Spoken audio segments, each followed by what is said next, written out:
Reconciliation Saskatoon hosted a flag-raising ceremony at Saskatoon's Civic Square, setting the stage for the season of commemoration and reflection. June marks National Indigenous History Month, while June 21st is National Indigenous Peoples Day.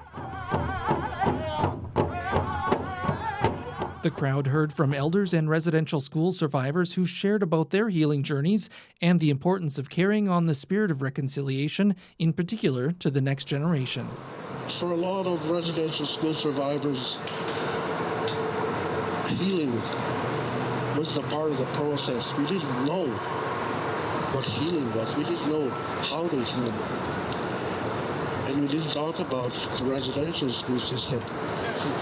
I'm so happy, today that the residential school era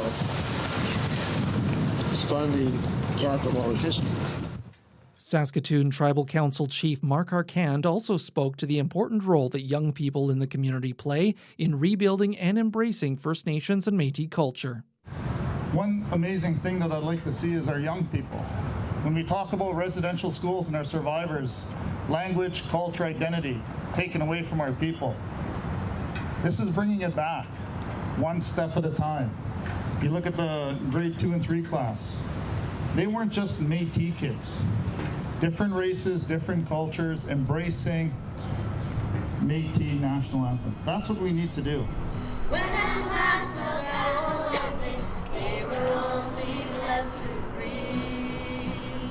Arcand, along with Central Urban Métis Federation President Shirley Isbister, expressed hope to see a larger crowd and wider community involvement in the future. Reconciliation is a term that we continue to use,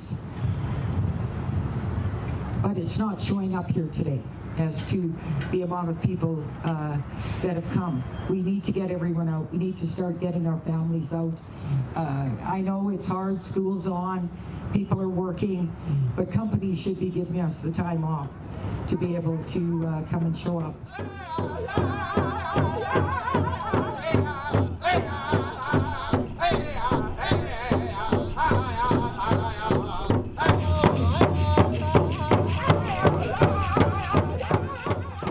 Several other dignitaries also spoke, including Mayor Cynthia Block, addressing not just the history, but also how the community can continue to listen and learn. The reason we're here today is to make sure that we are honoring the survivors of colonization, of residential schools, of the 60s scoop, and the deep sadness that has been a part of our history.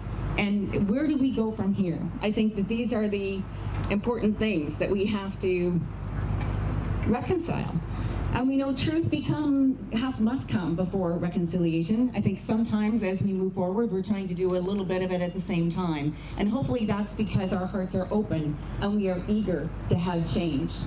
I liked what was said by the MC about the young people in the room and how important it is that you listen and learn so that we continue, that we move forward, that we actually can show action in reconciliation. A number of other events are taking place throughout the month of June in celebration of National Indigenous History, including the Rock Your Roots Walk for Reconciliation on the morning of June 21st. On June 20th, Batoche National Historic Site hosts a day of cultural demonstrations and activities. For more information about events and ways to get involved, visit Reconciliation Saskatoon's website at reconciliationsaskatoon.com.